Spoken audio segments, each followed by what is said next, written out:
Kaixo ikasleok, gaur ikusiko dugu nola adierazten diren adierazpen algebraikoak. Baldin baditugu adibidez bi poltsa mota hauek, bat handia dena eta beste txikia dena, eta poltsa handian baldin badauzkagu 4 gozoki eta 3 bonboi, eta poltsa txikian 3 gozoki baldin baditugu eta 4 bonboi, eta adierazi nahi badegu algebraikoki, poltsa batek duena eta poltsa txiki batek duena, poltsa handi batek duena eta poltsa txiki bat duena, ikusi behar dugu gozoki bakoitzak zenbat balio duen eta bonboi bakoitzak zenbat balio duen. Kasu honetan, esaten dugu gozoki bakoitzak 5 zentimo balio duela eta bonboi bakoitzak isa zentimo balio duela. Isa zentimo esan nahi du ez dakigula zenbat balio duen bonboi bakoitzak. Horregatik jarri dugu isa letra.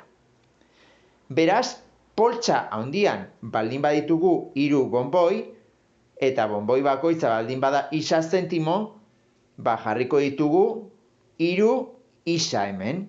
Isa gehi isa gehi isa. 3 bonboi ditugulako.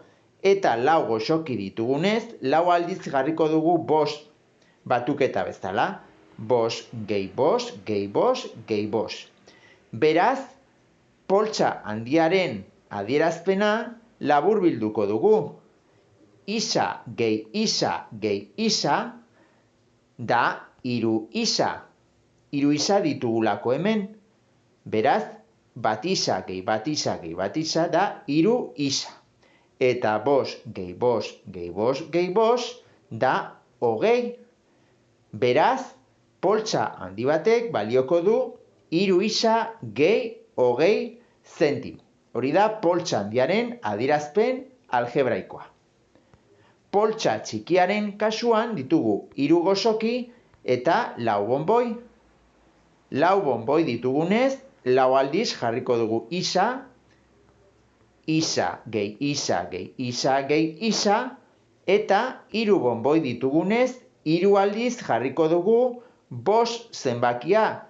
Gozoki bakoitzak 5 zentimo balio duelako. 5 gehi 5 gehi 5. Beraz, laburbilduko dugu adierazpen algebraiko hau. Isa gehi isa gehi isa gehi isa da 4 isa. Eta 5 gehi 5 gehi 5 da 15. Horregatik, laburbilduta, poltsa txiki batek balio duena izango da 4 isa gehi 15 zentimo.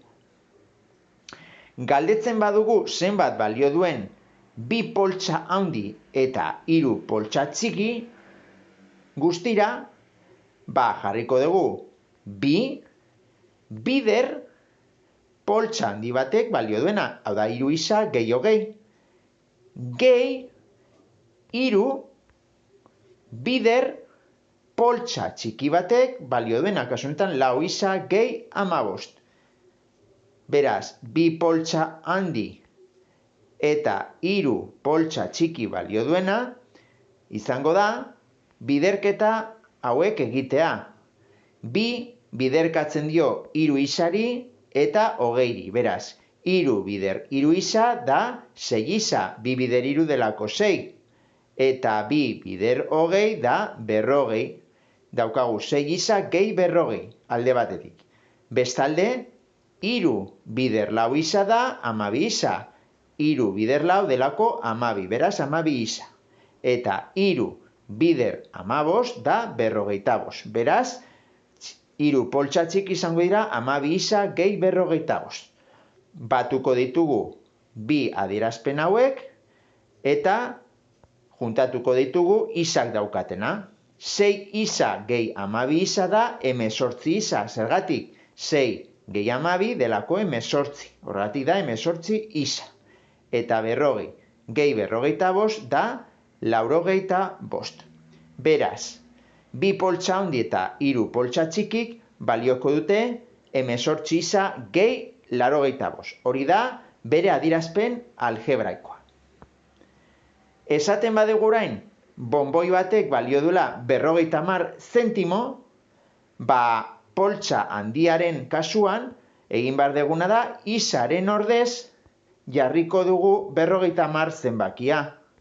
Beraz, 3 bider 50 ordezkatu dugun balioa, esan degulako bonboi batek balio du 50 zentimo, gehi hogei izango da 150, hau da 3 bider 50, 150, gehi hogei 170 zentimo. Poltsa handi batek balioko duena, bonboi batek 50 zentimo balio duelako. Eta poltsa txikiaren kasuan, daukagu, ordezkatuko dugu hemen, 4 isa gehi 15, hor isan jarriko dugu 50 zenbakia. Beraz, 4 bider 50 gehi 15 izango da, 4 bider 50 da 200, gehi 15, 215 zentimo balio duela poltsa txiki batek, bonboiak balio duenan 50 zentimo. Eta 2 poltsa handi eta 3 poltsa txikik zenbat balio dute bonboi batek 50 zentimo balio duenean, orduan, adierazpen algebraikoan, jarriko dugu 18 bider 50 gehi 85. Isaren ordez jarri dugu 50. Beraz, 18 bider 50 da 900 gehi 85 izango da 985 zentimo. Hori balioko du 2 poltsa handi eta 3 poltsa txiki. Bale? Hau da, adierazpen algebraikoak nola adierazten diren, horri buruz jakin behar dezutena.